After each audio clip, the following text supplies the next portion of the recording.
Bună ziua frumoși mei pești! Astăzi facem etalarea voastră pentru luna martie 2025, etalare generală valabilă pentru toți cei care aveți soare, lună, ascendent sau Venus în pești. Pe stradă la mine se lucrează, nu știu ce sparg ăștia pe aici asfaltul. Sper să nu se audă foarte tare acele mașini care sapă pe acolo, nu știu cum să mă exprim. În fine, da? Să sperăm că nu deranjează foarte tare. Începem, dragi pești. Să vedem energia lunii pentru voi sau aspectul general al lunii martie.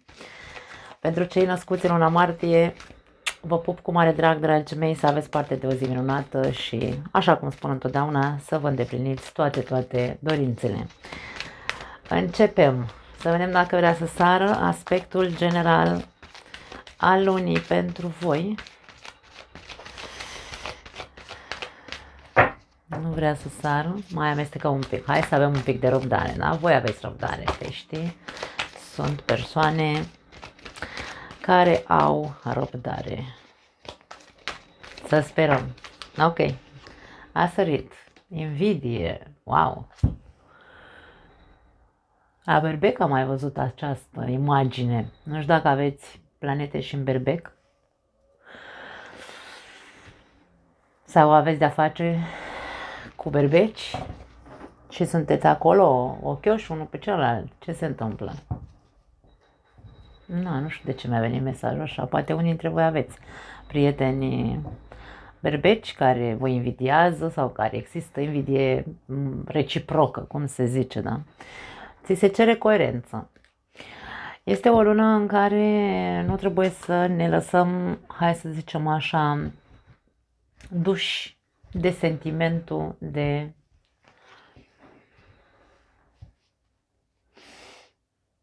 nu știu dacă e neapărat invidie, da? Eu nu cunosc pești invidioși.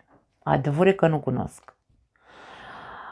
Cunosc pești care, într-adevăr, dacă văd ceva la altcineva, încearcă să preia și încearcă să introducă în ei acel ceva, da? Încearcă să muncească cu ei, să dețină acea calitate sau ceea ce pe el îl inspiră la alte persoane. Nu cunosc pești invidioși, adevărul că nu. Acum, niciun pește nu e ca celălalt, așadar mesajul este ăsta. Aspectul lunii are legătură cu invidia, că este a ta către curtea vecinului, că este a altora către tine. Încearcă să discerni dacă e bine sau nu să folosești invidia sau dacă e bine sau nu să mai stai înconjurat de persoane invidioase. Cam asta este ceea ce ne spune mesajul coerenței, da? Încearcă să discerni, tu încearcă să simți, pentru că tu oricum percepi foarte multe lucruri și energii și știi foarte bine când ar trebui să știi când trebuie să pleci sau să dispară din tine acest sentiment. Avem cavaler de monede foarte asemănător cu etalarea berbecului. Dragii mei, nu știu, poate aveți ascendent berbec, poate fi și asta. Ia uite, 9 de monede și cavaler de bute. Pentru unii dintre voi este vorba despre hai să spunem așa, o energie de statut. Încearcă să nu-ți dorești, nu-ți dori să atragi atenția asupra ta prin a te mândri prea mult, îmi vine să spun, cu ceea ce ai, cu ceea ce ai câștigat în timpul vieții tale, da? În ultimii ani, de exemplu, inclusiv din punct de vedere financiar, pentru că avem două cărți de monede aici. Acțiunile tale să nu fie unele în care să te dai mare sau nu știu, ceva de genul ăsta, pentru că atrage energii care nu sunt benefice. Da? Nu încerca să trezești invidia nimeni. Tu dacă ai, mândrește-te, acționează în continuare, să faci mai mult dacă asta îți dorești, dar nu pentru a stârni sentimente de invidie sau de ură sau de ce știu, pentru că sunt energii grele, dragii mei. Energia invidiei sau a urii este o energie foarte grea care ne poate atinge chiar dacă persoana respectivă e departe de noi. Eu am avut o experiență de genul ăsta acum ceva ani în urmă, în care presupusă prietenă pe care eu o credeam prietenă, la un moment dat mi-a demonstrat, da, mi-a demonstrat că era ochioasă cumva, așa zic eu. Că cineva e ochios pe tine, da? Vezi să nu te deoache, și să nu-ți mai meargă bine. Pentru că exact asta mi s-a întâmplat mie. O bună perioadă de timp până când eu nu am putut să fac conexiunea că era de la respectiva persoană acea energie, nu mi-am revenit. Așadar, nu te făli, încearcă să fii cât mai natural posibil, mândrește-te pentru tine, în casă la tine, uite, ia și bea un pahar de vin, aici avem un pahar de vin roșu, bea un pahar de vin în cinstea ta, în cinstea a orgoliului personal în care să zici, băi, ce tare sunt unde am ajuns, dar fără să dai din casă. Așa, bucură-te tu de cine ești în momentul de față. Dacă tu ești cel care se uită în curtea celuilalt, ce să zic, nu știu dacă ți aduce un mare prestigiu acest aspect. Probabil că o să alergi mai mult decât ar trebui. Dacă invidia reușește să se transforme într-un fel sau altul din partea ta, în loc să fii invidios, să fii, cum se zice,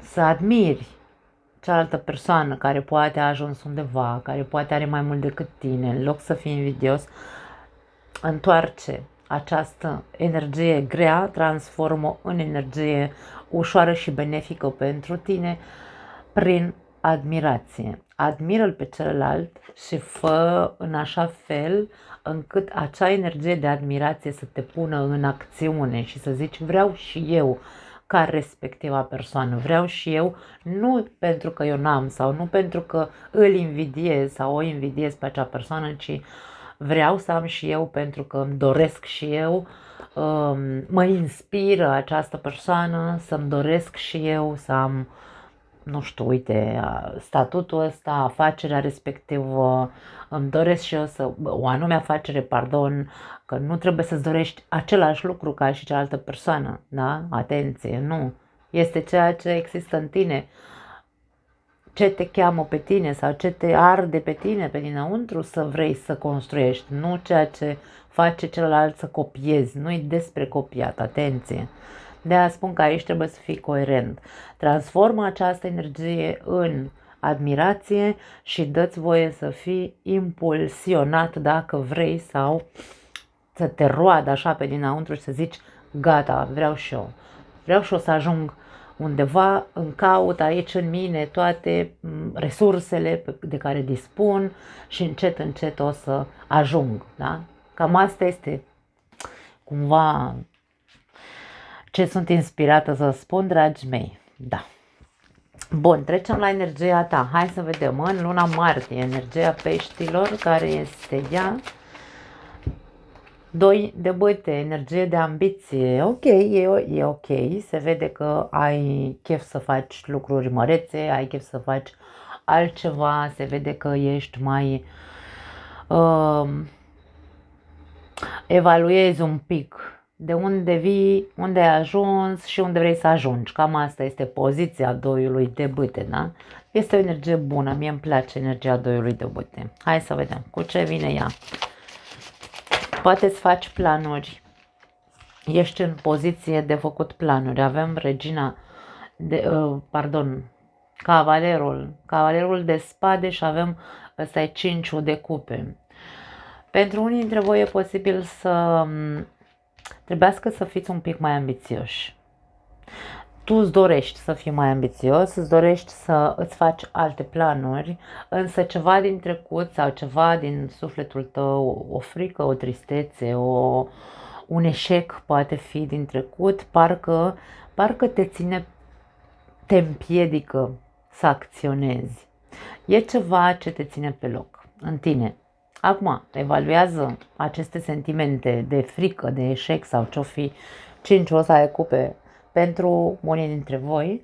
Încercați să evaluați de ce încă vă mai împiedică, pentru că poate s-a întâmplat foarte de mult, poate, nu știu, a fost într-o altă etapă a vieții tale în care erai mai, nu știu, mai zvâcă, așa, erai un pic mai agitat, erai mai încrezător sau îndrăzneț, erai mai călcător pe cadavre, acum ești mai calm, să zicem așa, pentru că ai ajuns la o anumită vârstă. Întreabă-te de ce te mai ține pe loc. Dacă are legătură cu faptul că tu erai diferit în trecut, nu mai are nimic de văzut, pentru că doiul de bâte ne arată că tu vii de undeva și în momentul de față ai ajuns cineva. Nu contează ce... Nu vorbim aici că vezi, Doamne, ai făcut lucruri mari, ai construit castele, nu e despre asta, e vorba despre cum te simți tu ca persoană, te-ai maturizat, ai o stofă în tine, da? Nu neapărat că ai o stofă pe tine, ci ai o stofă în tine. Ai crescut într-un fel sau altul și acum știi cine ești, unde ai ajuns și știi cam ce-ți dorești. Însă acest trecut, acest eșec îți taie aripile, îmi vine să zic, da? Energia ta este una bună de ambiție, dar ai grijă la ce. E ca și cum taie cu acest cavaler de spade, taie fricile alea care te împiedică să avansezi. Frica de eșec poate fi pentru unii dintre voi. Nu știu dacă are legătură aici cu faptul că invidia poate veni, de exemplu, din partea ta către alții. De ce, domne, la alții le iese treaba și mie nu? Încearcă să vezi, pentru că este o frână din trecutul tău, nu este din cauza la vecinul care are mai mulți porci în baltă decât tine, da? Încearcă să te observi pe tine, să-ți observi acele frici sau eșecuri. Hai să vedem cu iubirea pentru cei care aveți o relație, dragii mei, care-i treaba? 5 de spade, certuri, lupte de ego, atenție, încercați să nu cădeți în această capcană. Hai să vedem cu ce vine 5 de spade. Poate fi și aici să ne vorbească despre invidii, despre persoane care se bagă în viața voastră. Pot fi foarte multe interpretări cu 5 de spade. Avem rege de monede și 6 de bâte, avem orgoliu foarte mult. Da, aici vorbim despre unii dintre voi care probabil aveți, nu știu, aveți o mândrie foarte mare, amândoi. Fiecare dintre voi sunteți pietre tare, așa îmi vine să zic. Sunteți foarte orgolioși și aici este vorba despre... Ne luptăm de nici nu mai știm de cât timp, ne certăm așa între noi, ne dăm cu oalele în cap doar pentru că nu acceptăm, domne. Nu acceptăm că fiecare dintre noi are o problemă mare așa de... Ăsta nu are ego. Ăsta este ego, 6 de bâte este ego, mândria aia și orgoliul la nebun, tâmpit pentru care ne dăm așa cu oalele în cap. Poate fi din cauza la bani, discuții foarte multe în legătură cu banii, nu ne ajung banii, cheltuim prea mulți bani, nu putem să strângem banii, nu știu, habar n-am, tot felul de chestii legate de bani. Spuneam că regele de monede nu este o persoană orgolioasă, este doar o persoană, hai să zicem așa, care își dorește să-i fie recunoscute meritele. Dacă aici vorbim despre un provider, unul dintre voi doi este cel care aduce mai mulți bani în casă, acesta dintre voi doi este cel care are acest ego foarte mare. Pentru că, de ce? Pentru că nu îi se recunosc meritele. Atâta timp cât nu îi se va recunoaște meritele acestei persoane, că ești tu, că este celălalt, se poate citi întotdeauna viceversa, când vorbim despre cupluri, în momentul în care această persoană nu își primește aplauzele, laudele sau cel puțin să îi se recunoască, da, domne, apreciez că ești providerul, apreciez că ești cel care are grijă de familia asta și așa mai departe și nu, atunci nu se va mai pune nici el în contră sau nu îți va mai ține piept și nu te va mai înțepa sau poate nu va mai reproșa, pentru că aici sunt reproșuri, sunt lupte, da, două cărți de luptă, lupte de orgolii, de-aia spun. Din cauza că nu, unuia dintre voi nu îi se recunosc meritele. Da. Poate ăsta muncește pe brânci, vine cu bani acasă, mulți puțin nu contează, este probabil unicul care lucrează, de ce nu, ar putea să fie și asta o altă variantă, și celălalt care stă acasă e, domne, foc și paro, dacă nu toată ziua nu-i convine nimic, poate toată ziua, în general bărbații muncesc, femeile stau acasă, în general, nu, acum poate fi și inversul, dar, în general, 90% dintre cazuri sunt așa. Și aici avem o femeie foarte șmecheră sau o femeie foarte, hai să zicem, tupeistă, dacă îmi permiteți să zic așa, în care își bate joc de omul ăsta care vine cu bani acasă, da? Cam asta e atmosfera. Ăsta și el se enervează și se apără, bineînțeles că nu rămâne altceva de făcut. Poate câteodată îi mai taie și macarona, poate câteodată îi zice, na, uite, ia de aici bani doar pentru plătit facturile și mâncare și restul, dacă tu vrei capricii sau alte prostii, te duci la muncă și îți cumperi capricii. Poate fi și asta, da? Deci aici este vorba despre certuri care nu e prima oară când se întâmplă între voi, din cauza că niciunul, sau mă rog, în cazul unui singur provider în această relație, celălalt nu-și vede lungul nasului într-un fel sau altul, iar dacă munciți amândoi, aici este vorba despre cheltuieli prea multe și celălalt nu este de acord cu aceste cheltuieli și tot timpul există aceleași tipuri de certuri între voi. Dacă vorbim despre persoane din exterior care se bagă în relația voastră, aici este vorba despre cât mai stați așa potoliți, pentru că ăsta e potolit, e în banca lui, nu stă el să intre în lupte, să-și dea în cap, nu e rege de bâte, nu e rege de spade, e un rege de monede care stă cu minte în banca lui și cam nu prea zice el nici de mai încolo, însă fiind o figură de autoritate, pentru că regele este rege, are și el mândria lui, are și el răbdarea lui. Și aici e posibil să colapseze această persoană sau poate ar trebui odată să colapsezi. Dacă ești așa cu minte și în banca ta și lași pe toți să te calce pe cap, aici ți se spune cine este cel sau cine sunt cei care se bagă în relația ta. Fii bărbat cumva, dacă nu neapărat bărbat că ești bărbat, fii, domne, nu știu, adult, da? Sau fiți adulți împreună, tu și partenerul, partenera, și e ca și cum uniți-vă forțele aici ca să-i scoateți afară din viața voastră pe cei care se bagă atât de mult. Că sunt prieteni, că sunt părinți, atenție, foarte multe persoane stau sub papucul părinților și le permit, doar pentru că sunt părinți, le permit să vorbească urât despre partenerul lor, le permit părinților să le zică cum să facă curățenie în casă, cum să-și aibă grijă de copii, adică sunt foarte multe aspecte pe care, dragii mei, hai să ne trezim, dacă tu ai casa ta, familia ta, copiii tăi, jobul tău, ești independent, nu ai treabă cu părinții, nu te întrețin părinții tăi, când se întâmplă clicul să te maturizezi și să-ți dai seama că maică ta și cu taică tu sau fratele tu și sora ta nu au ce să caute în viața ta, pune-le frâne aici.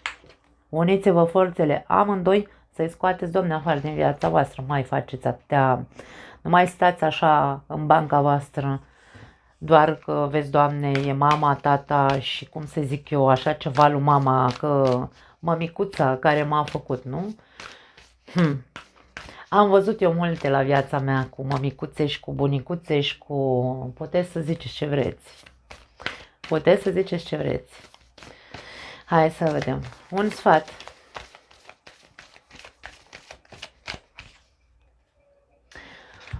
Nu te subestima niciodată, poftim. Nu vă subestimați unul pe celălalt. Dacă aici vorbim despre prima variantă în care vă aruncați cu oalele în cap pentru că, vezi, Doamne, niciunul dintre voi nu vreți să lăsați mândria un pic mai jos și vă luptați aici, vă luptați în ego-uri și în lupte de putere și faceți fițe, dacă e un singur provider și așa mai departe, ce am zis mai devreme, nu te subestima nici pe tine, nici pe celălalt. Adică aici nu vă subestimați unul pe celălalt. Mare atenție, pentru că sunteți pe poziție de putere. Da, deci aici avem poziție de putere pe ambele părți. Nu vorbim de unul mai slab și unul mai tare. Nu, nu. Valorați-vă aici ca și cum să nu lipsească valoarea, să vă valorați unul pe celălalt, valorați ceea ce aveți, valorați-l pe celălalt, valorați-vă pe voi. Deci aici vorba despre pe bune merită atâta harță, merită atâta... Și la fel, pentru a doua variantă, pentru cei care se bagă în viața voastră, mămica și tăticul și frățicul și frățica, bine, surioara sau cine o fi, nu are importanță. Unde e, hai să numim așa, respectul de sine când tu lași pe alții să intre în familia ta și în relația ta cu bocancii, indiferent cine e acel cineva. Înseamnă respect, nu înseamnă valoare, da? Să nu te îndoiești niciodată de valoarea ta, să nu te...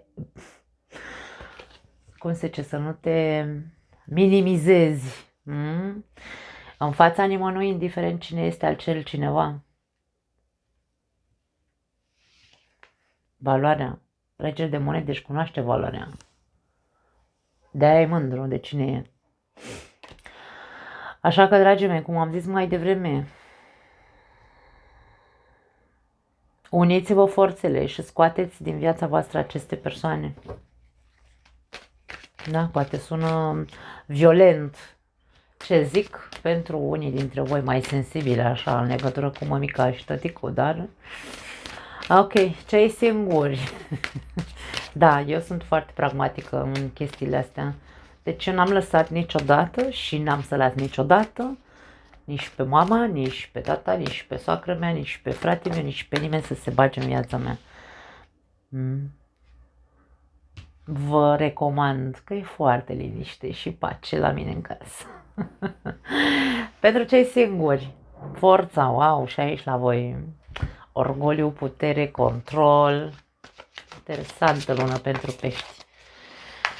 Hai să vedem.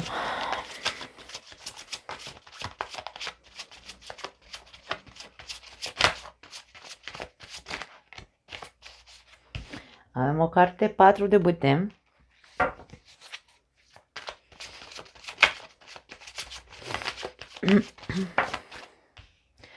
Și 4 de monede. Atenție, aici avem foarte mult control și manipulare pentru unii dintre voi. Dacă deja cunoașteți pe cineva sau aveți deja pe cineva în viața voastră de ceva vreme, aici ar putea să fie o oficializare a relației, dar este cumva prin manipulare. Forța este o carte a manipulării, pe lângă faptul că, pentru că aici avem o mare inteligență, da?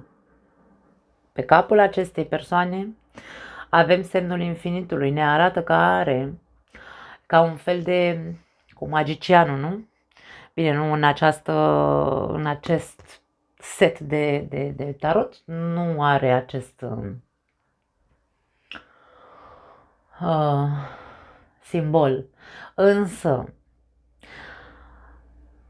cu puterea minții, pentru că de-aia este cartea puterii, cu puterea minții, această persoană reușește să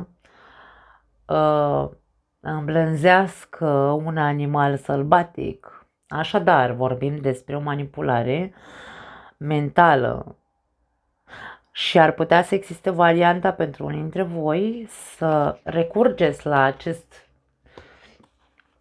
această manipulare prin cuvinte pentru că nu vreți să pierdeți această persoană.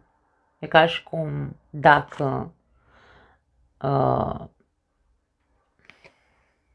Nu e că vă agățați de ea, ci pur și simplu e, dacă ai apărut în viața mea, pentru mine ești ceva bun, da, pardon, asta, ești bun, pentru mine însemni armonie, pentru mine însemni dorința de a mă căsători cu tine, mă văd în viitor având o relație frumoasă împreună și când am pus mâna pe tine, te-am apucat, nu-ți mai dau drumul, uite, da? Ești al meu, ești a mea. Aici este teoria manipulării din punct de vedere mental pentru a păstra în viața ta ceea ce tu consideri că pentru tine este benefic. Așadar, există pentru unii dintre voi această variantă. Ori voi sunteți cei care manipulați pentru că vă place acea persoană, ori veți fi manipulați de acea persoană pentru că e ca și cum sunteți tezaurul, dar nu este o manipulare negativă, atenție. Eu nu văd nimic de rău aici, este pur și simplu fiecare dintre noi în momentul în care avem o persoană care este ceea ce noi ne-am dorit, normal că nu vrem să o pierdem, cam asta e ideea, da? Se numește manipulare pentru că ai foarte mare putere, pentru că ești foarte inteligent sau cealaltă persoană e foarte inteligentă și nu va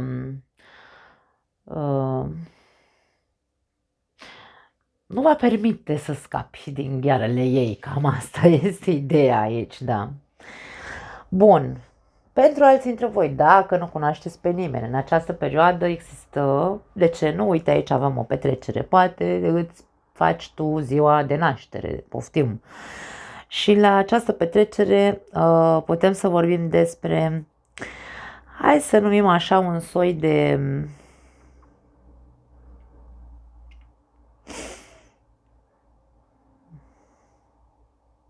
foarte tare mi-apare aici gândul, pentru că am văzut această imagine. Aici avem ca și cum ar fi un carnaval. Persoanele sunt cu măști pe față, sunt îmbrăcate cumva așa, nu știu, de carnaval, da? E posibil pentru unii dintre voi să trebuiască să aveți grijă să vă protejați, pentru că există vari persoane care poate sunt interesate în persoana voastră, însă unele au niște măști pe care poate tu ar trebui să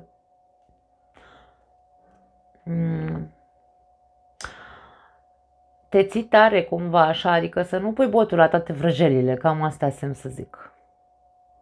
Da.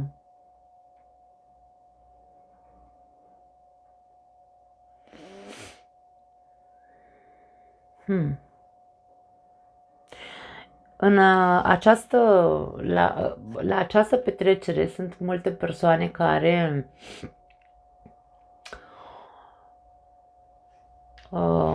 văd în tine o partidă bună, vine să zic.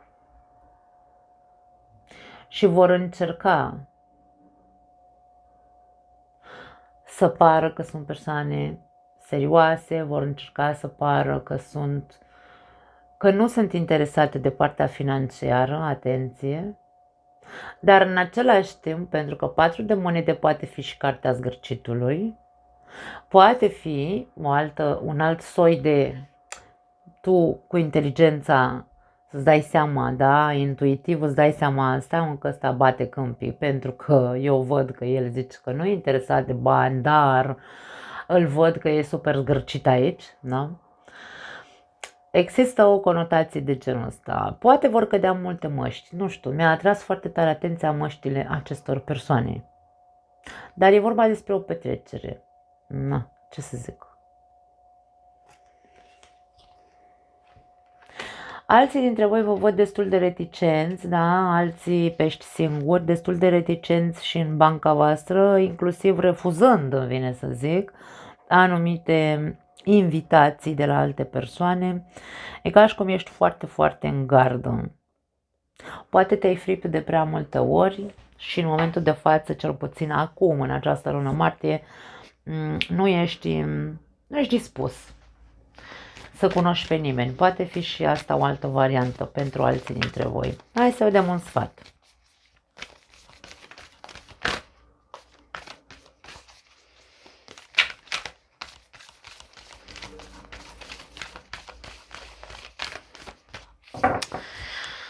Da, sunt foarte alunecoase. Cărțile nu vor să iasă astăzi la voi. Să știți că sunteți prima zodie în care cărțile întârzie atât de mult să iasă.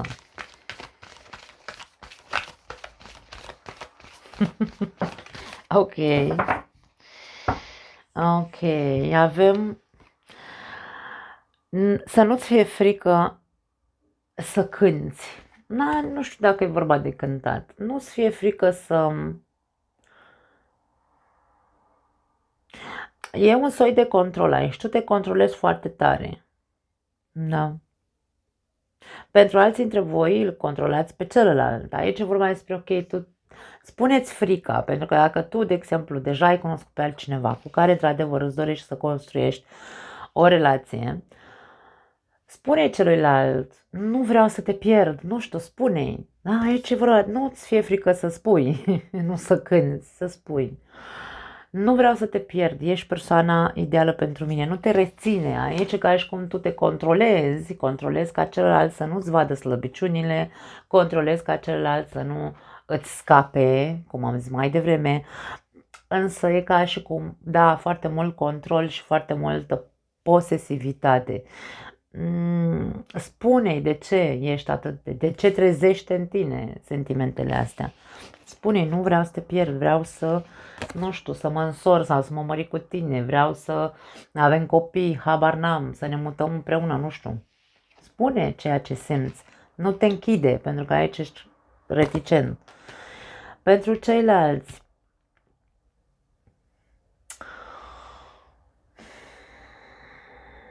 cred că mesajul este destul de clar cu a nu ține pentru tine. Dacă tu vezi măști pe fața celorlalți, la petrecerea asta, sau poate nu e o petrecere, nu contează. Na, uite, te duci și tu cu prietenii la o bere și habar n-am. Vedeți niște gagici, ce știu eu. Da? Sau invers, te duci cu fetele și vedeți niște băieți frumoși.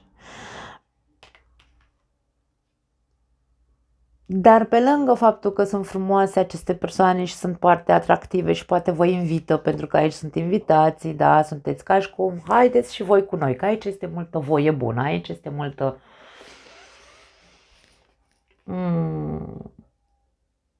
brațele deschise, da? Sunteți primiți cu brațele deschise.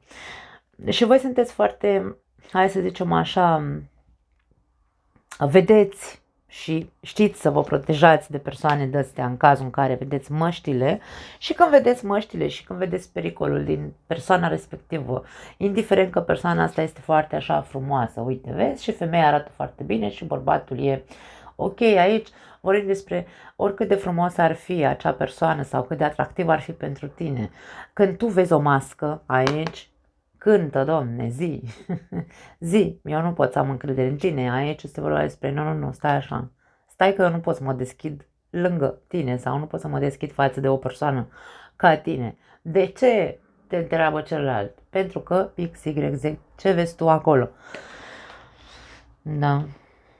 Pentru cei care nu vreți nimic în această perioadă, pentru că, na, ați avut experiențe urâte, nu sunteți în momentul de față pregătiți, dragii mei, asta este, nu, să nu vă fie într-un fel sau altul rușine să recunoașteți, nu e de rușine, nu e de nimic de genul ăsta.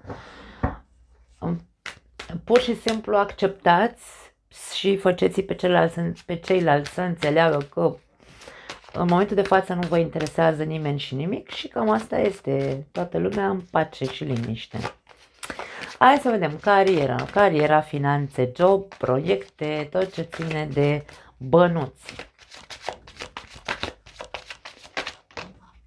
Ui, și era să cadă pe jos. Ia uite ce frumoasă carte, 10 de cupe.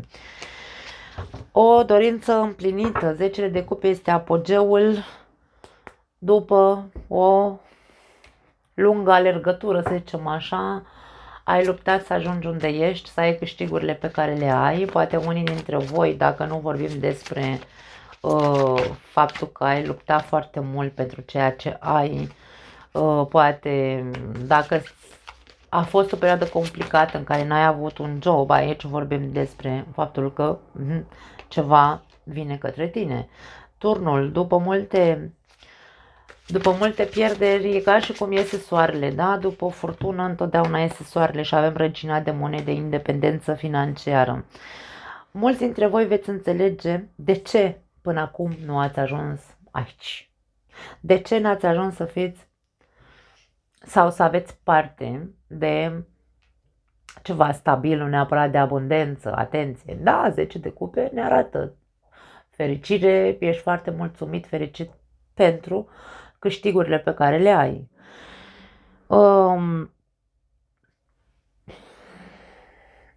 Însă ideea este că vei înțelege foarte multe lucruri. De ce a costat atât de mult? Pentru că aici avem, după cum am zis mai devreme, alergătura. Alerga mult să ajungi să se manifeste acest 10 de cupe, această fericire, da? Și aici avem regina de monede, care este persoana independentă, femeie de afaceri este, în general, însă este o persoană generoasă, poate ai fost prea generos cu restul lumii și poate nu meritau, sau poate ai aruncat prea mulți bani în casă. Ai aruncat, mă refer, nu știu, uite, ți-ai renovat casa de la A la Z, investiție care poate n-ar fi trebuit să o faci așa, poate trebuia să o faci mai încet, încet. Alții dintre voi poate că ați băgat prea mulți bani în familie, adică ați împrumutat la prieteni, la frați, la, știu și eu, la unchi, la părinți și așa mai departe. Și voi, chiar dacă făceați bani, era ca și cum nu se cunoștea că faci bani niciodată. Pentru alții dintre voi poate fi că în această perioadă ar trebui să vă treziți un pic dacă gândul vostru este să vă cumpărați o casă sau un teren sau ceva legat de pământ. Aici este, uite-te bine la toate avantaje și dezavantaje. Pentru că ai de făcut hai să o numim așa,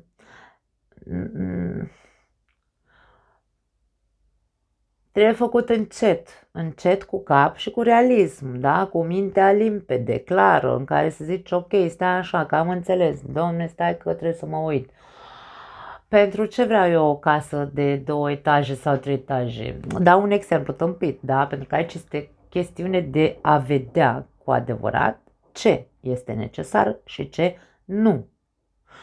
Ca să putem să ne cumpărăm într-adevăr casa visurilor noastre, însă aici cu capul pe umeri, da?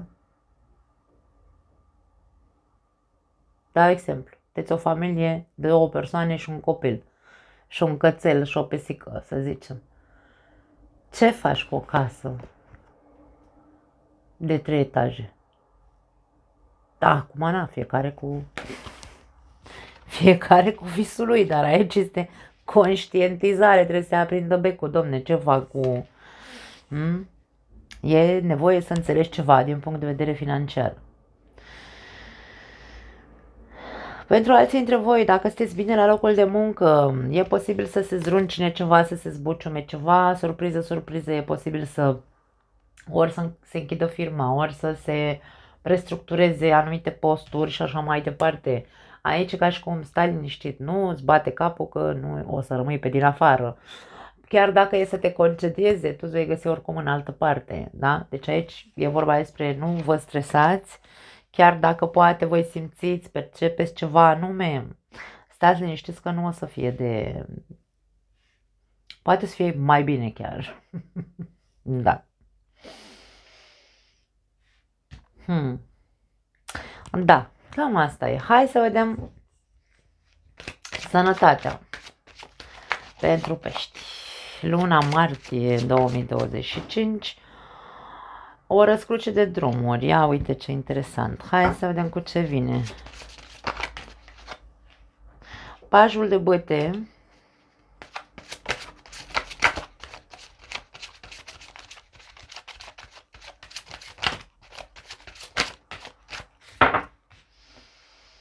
Și 4 de cupe.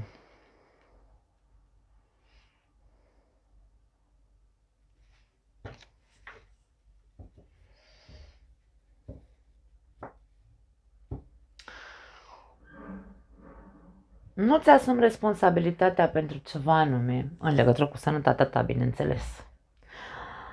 Acum,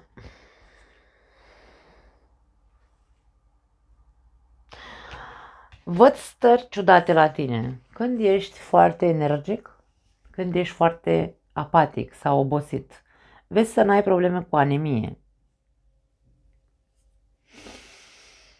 Anemie sau poate lipsă de fier, că nu înseamnă același lucru, din câte am aflat și eu. Da?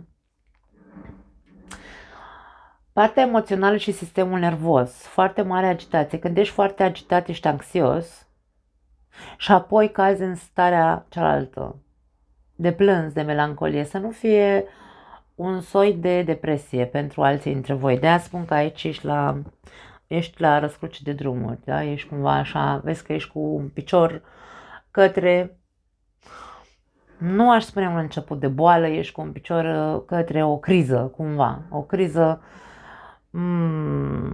emoțională profundă, care, cu stări ciudate, care, bineînțeles, poate fi primul pas către a declanșa cine știe ce dezechilibru hormonal sau dezechilibru din punct de vedere al sănătății, unde se va face loc să se instaleze o boală. Cam asta este ceea ce simt să transmit. Fiți foarte atenți la aceste stări, fiți foarte atenți la... Mergeți și faceți-vă analizele, pentru că posibil să aveți lipsă de fier sau, după cum am zis, anemie deja, pentru că prea mult, ca și cum stări negative dintr-o dată, pentru că zici că e bipolaritate aici. Nu știu dacă poate fi pentru vreunii dintre voi că sunteți bipolari sau pe punctul de a cădea în aceste stări când suntem foarte hi-hi-ha-ha, când sunt dintr-o dată, îmi cade lumea pe mine, da? Încercați să vedeți. Mergeți și vorbiți cu medicul. Da, nu știu să zic altceva. Nu vine altceva. Hai să vedem. Provocarea lunii sau la ce ar trebui să fii atent în această lună. Dragi pești. Ok, wow, avem 3 cărți. Trebuie să fiți atenți la multe lucruri. Spânzuratul, împăratul și 3 de bute.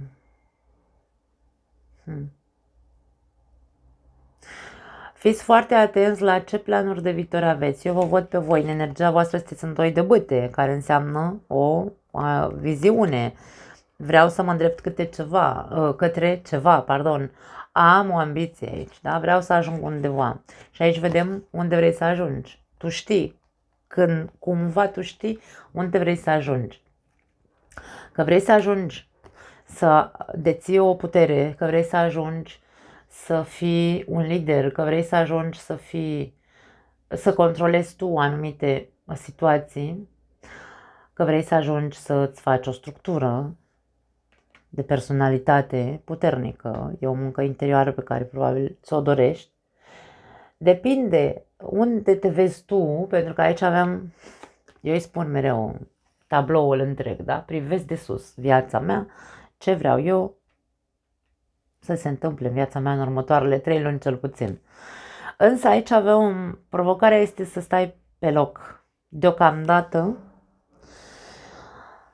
să înveți o disciplină, îmi vine să spun, sau să înveți să fii mai disciplinat, mai ordonat, nu ordonat obsesiv, ci ordonat conștient.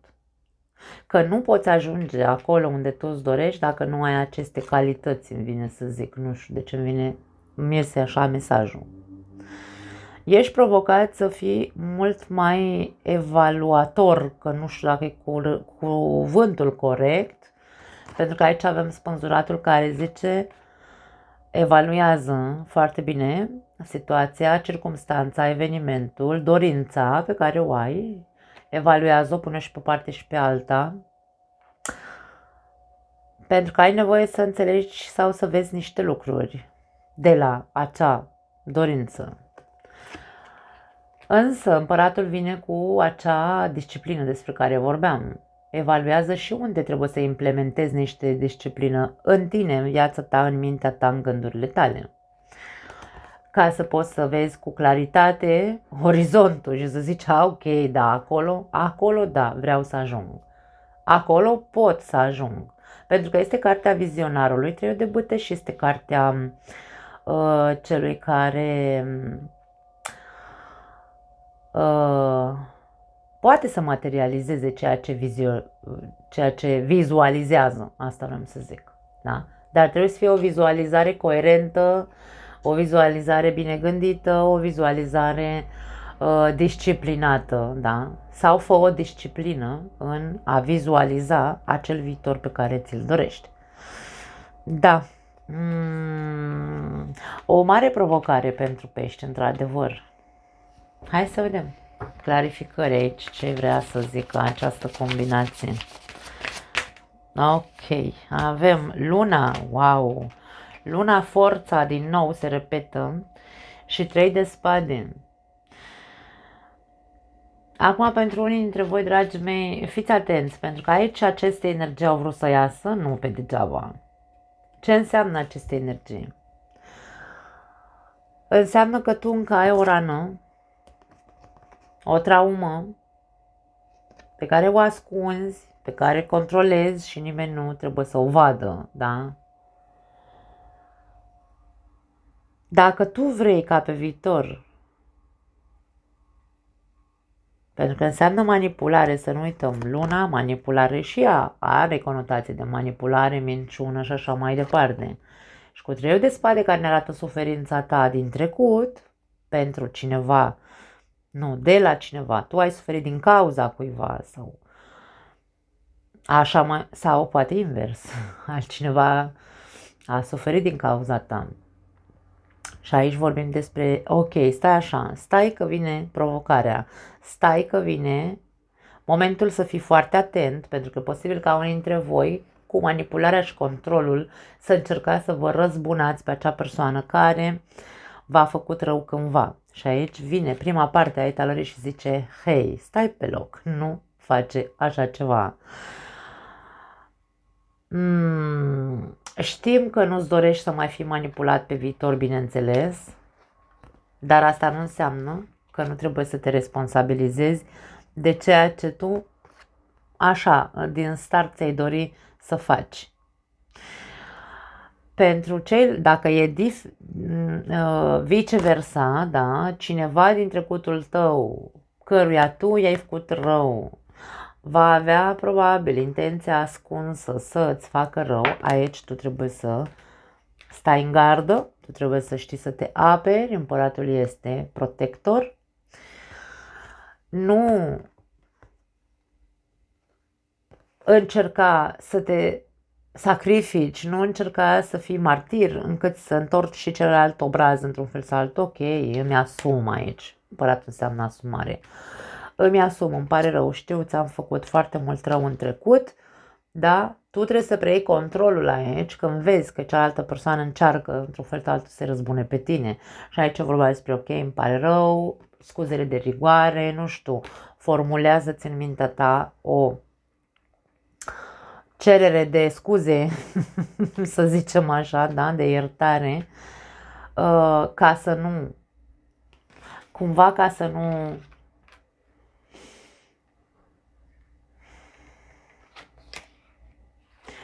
nu mai existe dorința de răzbunare în această persoană sau ca să nu te atingă acel rău, pentru că am început cu prima carte Invidia, are o conotație sau are o legătură, da, cu cineva. Etalarea asta are legătură pentru unii dintre voi cu cineva care vă are așa în vizor. Poate fi. De-aia a ieșit aici la provocare. Fiți atenți.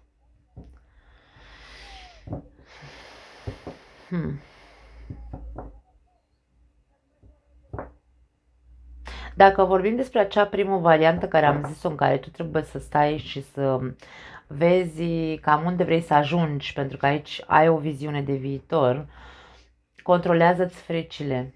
Ai o mare frică, mare frică de eșec, la fel cum am văzut și în energia ta, da? Cu acest 5 de cupe la începutul etalării.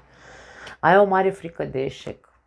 Și frica asta de eșec trebuie controlată într-un fel sau altul. Trebuie observat, da? Până una și observă-te că ești adult, nu mai ești un copil tânăr care se arunca cu capul înainte să facă lucrurile impulsiv. Nu, acum ai o structură acum.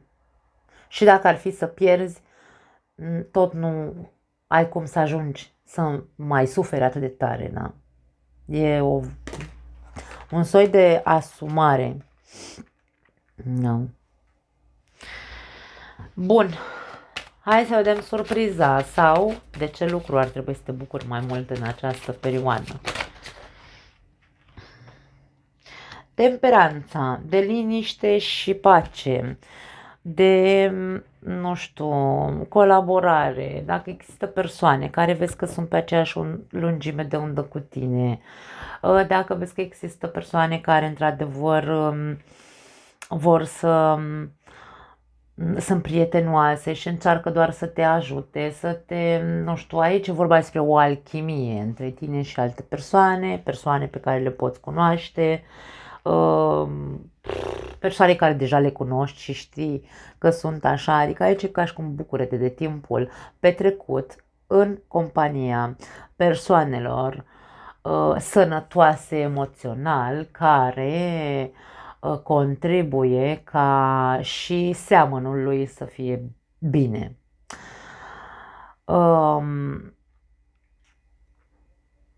Bucură-te de acea liniște și pace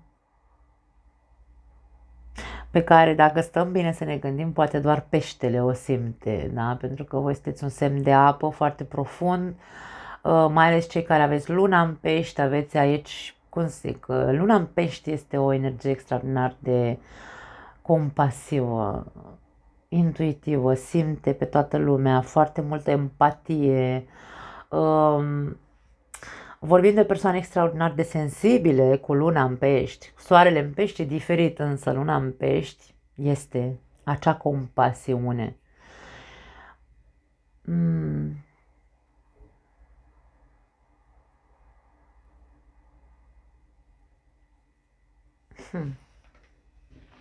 Hai să vedem cu ce vine și apoi să vedem ce mai... Pentru alții dintre voi poate fi împăcare, atenție, împăcare cu cineva. A sărit aici un cavaler de cupe și moartea, wow! Pentru unii dintre voi poate fi o persoană, ori ați avut vreo legătură amoroasă cu această persoană, ori a fost pur și simplu o aventură, pentru că e cavalerul de cupe. Cavalerul de cupe, la fel ca și cavalerul de bâte, sunt jucători, le zic eu, da? Sunt persoane care aventuriere, sunt, ăsta e Don Juan, ăsta e un cuceritor așa înnăscut, romantic, nu știu, în fine. Poate fi împăcarea cu această persoană vine schimbată, vine după o perioadă de transformare, aș spune, și ca și cum, ok, dă o șansă, să vezi ce iese, da? Cam asta este surpriza pentru unii dintre voi. Ca și cum se spune, ok, fii compasiv sau iertător într-un fel sau altul, nu că n-ați fi, dar pentru că această persoană vine cu un soi de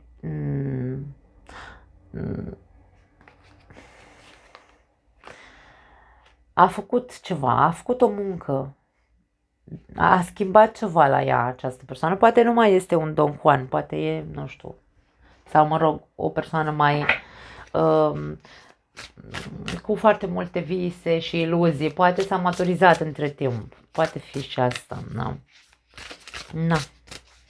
Hai să vedem un mesaj final pentru voi sau un sfat, ce vrea să iasă, vom vedea.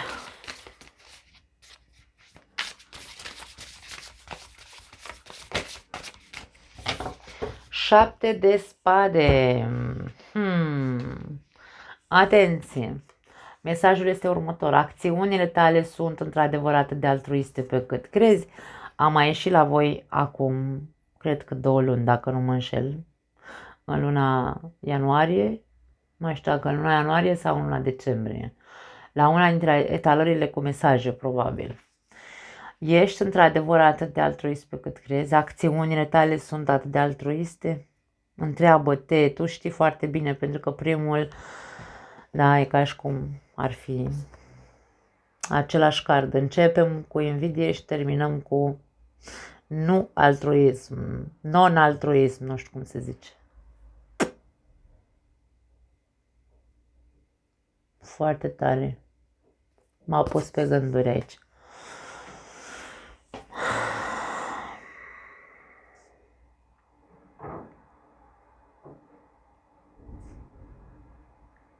Ce-ți dorești tu pentru tine? Pentru ce-ți dorești, ce-ți dorești? Pentru că aici e unde intervine sau nu altruismul. De ce-ți dorești, ce-ți dorești? Pentru ce? Ce interes ai? Pentru că 7 de spade e cartea interesului. Interesul este să ai, nu știu, un statut, pentru că vedem un fel de dorință aici, da? Vedem ambiție, vedem multe lucruri la pești în această perioadă. Vedem control, vedem un soi de manipulare, da? Pentru ce-ți dorești, ce-ți dorești? Ar trebui să fii altruist. Să o faci fără niciun fel de dorință de a avea un feedback sau un câștig, îmi vine să zic. Fă-o doar pentru că ești, doar pentru că poți, doar pentru că vrei. Pentru că alegi să faci. Nu pentru că, vezi, Doamne, trebuie să ai ceva de câștigat. 7 de spade, cartea interesatului. Cam asta e, dragii mei. Wow, wow, da, cărțile au vrut să ne spună niște lucruri interesante pentru voi. Nu mai am altceva. Vă pupăcesc. Ne vedem data viitoare. Ciao.